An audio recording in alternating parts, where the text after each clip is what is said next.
repent and live.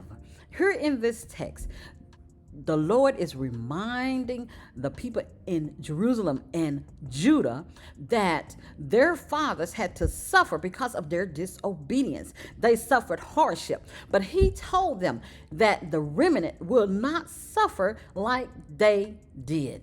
So he told them, your crops will produce, your fields will grow more than enough, and your vines will have more than enough. It will flourish. So he was telling the people that there are some things you have to do. There must be a change. You have to repent. We have to do things that's pleasing in his sight. He told them that don't plot evil against each other. Speak truth when you are judging each other in the courts, to be fair, to be just. He said, these things I hate, is that when people mistreat each other. But when you follow under my guidelines, my rules, you have favor. And I want the favor of God. He tells them he delights in his people when they walk in truth,